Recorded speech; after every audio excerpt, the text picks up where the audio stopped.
Jail jail में अपराधी जाता है इसलिए कि सजा मिले, जेल में अपराधी जाता है कि सुधरे। जेल के कर्मचारियों को बाहर से कोई वास्ता नहीं होता है। वहां भी करप्शन, भ्रष्टाचार अद्भुत।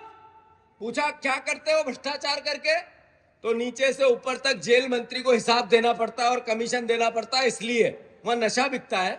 ऐसी एक जेल नहीं है मध्य प्रदेश की जिसमें नशा नहीं बिकता हो। ऐसी एक जेल नहीं है जहां पर ठेकों से लेके खाने तक में कमीशन नहीं लिया जाता हो। आखिर हर विभाग की एक डायरी है, राजस्व विभाग की एक डायरी। एक मंत्री अभी उमंग सिंगार जी ने भी 3 दिन पहले उनके खिलाफ बयान दिया था। गोविंद राजपूत हमारी कांग्रेस से गए थे। गोविंद राजपूत 60 साल की उम्र में उनके ससुर ने उनको 100 एकड़ जमीन दान दे दी।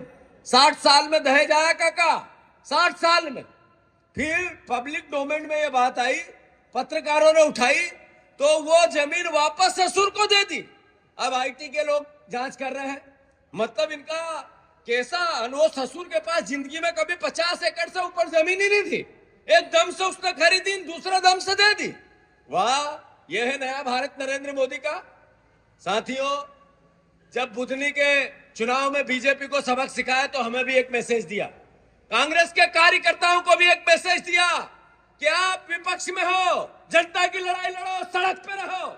उन्होंने हमें भी एक मैसेज दिया कि जो वादे बीजेपी ने पूरे नहीं किए उनकी आवाज सदन में उमंग सिंगार और सारे विधायक भाई राजेंद्र मंडलों सहित उठाए, और सड़क पे आपका जिला अध्यक्ष, सारे ब्लॉक अध्यक्ष, यूथ कांग्रेस, एनएसयूआई और कांग्रेस का कार्यकर्ता उठाए। साथियों, मैं प्रार्थना करता हूं बड़वानी के सम्मानित सभी परिवार के साथियों से, लड़ाई क्या है? लड़ाई है संगठन को ताकत देने की। लड़ाई क्या है? लड़ाई है संगठन को वैचारिक रूप से सुदृढ़ बनाने की, वैचारिक रूप से आरएसएस से लड़ने की। एक बीजेपी का कार्यकर्ता होता है, मन बुद्धि का होता है, तो भी होटले पे बैठ जाए तो रवा तवा कर देता है, सही है कि गलत? और झूठ भी बोलता है तो ऐसा बोलता है कि पता ही नहीं चलने देता सच है कि झूठ, सही है गलत? अगर यहाँ कोई मुद्दा नहीं पकड़ में आए तो अफगानिस्तान और पाकिस्तान का मुद्दा लेके आ जाता है, सही है कि गलत? तो उसका मुकाबला करने के लिए हमारे परिवार के लोग भी दिमागी रूप से ताकतवर होना जरूरी है। मैं फिर से राहुल गांधी उसी वैचारिक लड़ाई को लड़ने आ रहे हैं।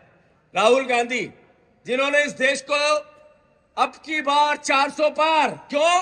क्योंकि संविधान बदलना है। राहुल गांधी ने संविधान की किताब हाथ में ली और पूरे देश में घूम गए। उस संविधान की किताब ने 400 से 240 पे नरेंद्र मोदी को ला दिया। लाया कि नहीं लाया? यह संविधान की ताकत है, यह संविधान की दृढ़ इच्छा शक्ति है। अरे ये संविधान है जो एक आदिवासी परिवार का बेटा आज प्रदेश की सबसे बड़ी पंचायत का विपक्ष का नेता बना बैठा है। यह संविधान की ताकत है कि बड़वानी से राजेंद्र मंडलो विधायक है, हीरा अलावा विधायक है। ये जगह जगह जो एससी वर्ग के आरक्षित परिवार के लोग राजनीतिक रूप से सक्षम है, ये बाबा साहब ने ताकत दी है, राजनीतिक ताकत।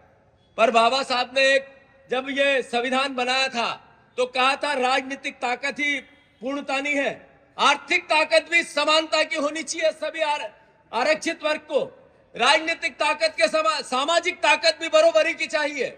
इस देश में वो नहीं हो रही है। राहुल गांधी जी ने वो लड़ाई लड़ी है जातिगत जनगणना। जातिगत जनगणना है क्या?